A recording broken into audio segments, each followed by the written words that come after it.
फर्जी भर्तियों पर धाकड़ धामी का कड़ा प्रहार। विधानसभा अध्यक्ष रितु खंडूरी का ऐतिहासिक फैसला। उत्तराखंड विधानसभा में हुई बैकडोर भर्तियों को लेकर विशेषज्ञ जांच समिति ने अपनी रिपोर्ट विधानसभा अध्यक्ष रितु खंडूरी को सौंप दी है, जिसके बाद विधानसभा अध्यक्ष ने ऐतिहासिक फैसला सुनाया है। इस रिपोर्ट में जांच समिति ने सिफारिश की है कि साल 2016, 2021 और 2022 में विधानसभा में की गई कुल 228 नियुक्तियों को रद्द किया जाए। जांच समिति ने अपनी रिपोर्ट में कहा कि ये नियुक्तियां नियमों के विरुद्ध की गई थी, इसलिए इन नियुक्तियों को निरस्त किया जाए। साथ ही इस रिपोर्ट में लिखा गया है कि इन नियुक्तियों के लिए आवेदन पत्र नहीं मांगे गए थे और न ही कोई परीक्षा ली गई थी। इसके अलावा इन नियुक्तियों में कोई भी समानता का अधिकार नहीं अपनाया गया। विधानसभा अध्यक्ष ने कहा कि इन अवैध नियुक्तियों को रद्द करने का अनुमोदन शासन भेजा जा रहा है, जिसके बाद तत्काल प्रभाव से ये सभी नियुक्तियां रद्द कर दी जाएंगी। आपको बता दें कि गुरुवार को विधानसभा में हुई भर्ती गड़बड़ी के मामले में मुख्यमंत्री पुष्कर सिंह धामी ने गलत तरीके से हुई नियुक्तियों को निरस्त करने के लिए कहा था। साथ ही गलत तरीके से विधानसभा में हुई भर्तियों को निरस्त करने के लिए मुख्यमंत्री ने विधानसभा अध्यक्ष से आग्रह भी किया था। भर्ती घोटाले की चौतरफा आलोचना के बाद रितु खंडूरी ने 3 सदस्यीय कमेटी का गठन किया था, जिसे 1 महीने के भीतर रिपोर्ट सौंपना था। रितु खंडूरी ने मामले की निष्पक्ष जांच का भरोसा दिलाया था। गौरतलब है कि बृहस्पतिवार को कोटद्वार क्षेत्र के दौरे से लौटी विधानसभा अध्यक्ष रितु खंडूरी भूषण को विशेषज्ञ समिति ने भर्तियों की जांच रिपोर्ट सौंप दी थी। स्पीकर को रिपोर्ट सौंपते समय समिति के तीनों सदस्य मौजूद थे। पूर्व आईएएस DK कोटिया की अध्यक्षता में गठित विशेषज्ञ समिति ने 20 दिन में भर्तियों की जांच पूरी कर रिपोर्ट तैयार की है। समिति में सुरेंद्र सिंह रावत और अवनेंद्र सिंह नयाल भी शामिल हैं। विशेषज्ञ समिति की जांच रिपोर्ट के बाद हलचल बढ़ गई थी। सबकी निगाहें विधानसभा अध्यक्ष रितु खंडूरी भूषण की ओर से जांच रिपोर्ट पर कार्रवाई को लेकर टिकी थी। हालांकि भर्तियों की जांच के लिए विशेषज्ञ समिति गठित करने की घोषणा करते समय स्पीकर ने प्रदेशवासियों को आश्वस्त किया था कि जांच रिपोर्ट आने का इंतजार करें। दूध का दूध और पानी का पानी अलग हो जाएगा। विधानसभा की गरिमा को बनाए रखने के लिए सख्त कदम उठाने से भी पीछे नहीं हटूंगी।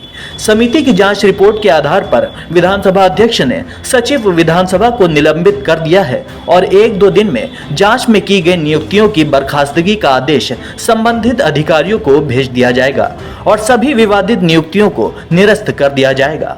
आपको बता दें कि सीएम पुष्कर सिंह धामी ने अपनी जीरो टॉलरेंस की नीति पर चलकर उत्तराखंड की राजनीति में एक नया अध्याय जोड़ दिया है। अब तक विवादित मुद्दों पर केवल जांच और टाल मटोल का रवैया सभी राजनीतिक दलों द्वारा लिया जाता था, लेकिन पुष्कर सिंह धामी ने यह साबित कर दिया है कि अब हर विवाद पर समयबद्ध तरीके से निर्णय भी लिए जाएंगे। देखिए, मैंने विधानसभा अध्यक्ष जी से पूर्व में ही अनुरोध किया था कि जो भी विवादित नियुक्तियां हैं, भर्तियां हैं, उनकी जांच करवाएं और जांच करवाने के बाद जो भी भर्तियां गलत पाई जाती हैं उनको निरस्त करने की कार्रवाई करें।